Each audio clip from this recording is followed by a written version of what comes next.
Action, we're back. All right. You meant to click there. Line. Put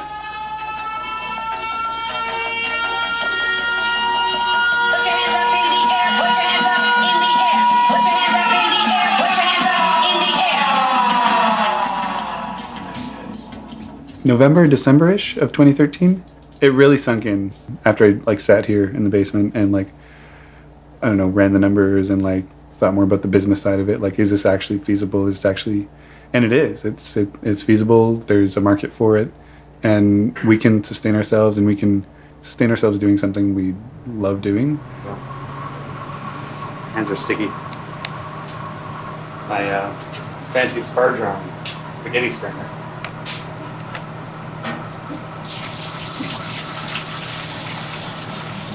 It's gonna be a pale ale. My brother, he's very good at like the science aspect of it, and I love it. I love listening to him tell me about myrcene content in the hops and stuff.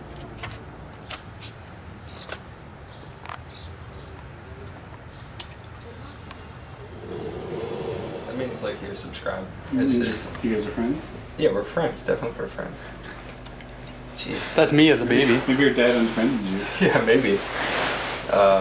James's portraits. There it is. So that's us in. Well, back when you couldn't focus shit because it was like a disposable camera.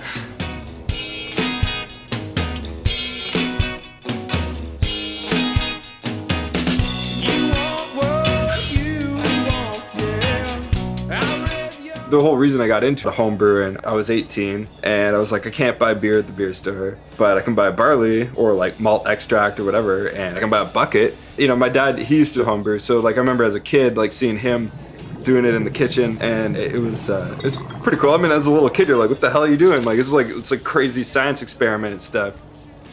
So we had all the literature, all the like old books from the 80s, like when the first sort of like craft beer movement kind of happened. There's so much infrastructure set up now, like for homebrewers. But when this book was made, I think it was still technically against the law in the U.S. No, it was Jimmy Carter that legalized it. Okay, so it was like recently legalized or whatever. But it was still not like, I mean, you could see that they did have some of the stuff that we still use, like the Cornelius kegs, because they were like pretty popular with soda pop back then.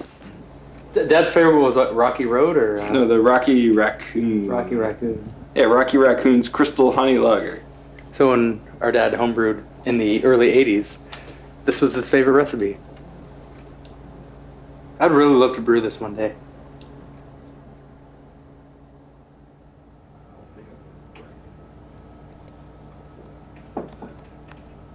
I got a call from Joe one day, Joe of Stratford Brewing, and he's like, hey, you sent me an email like a few months ago.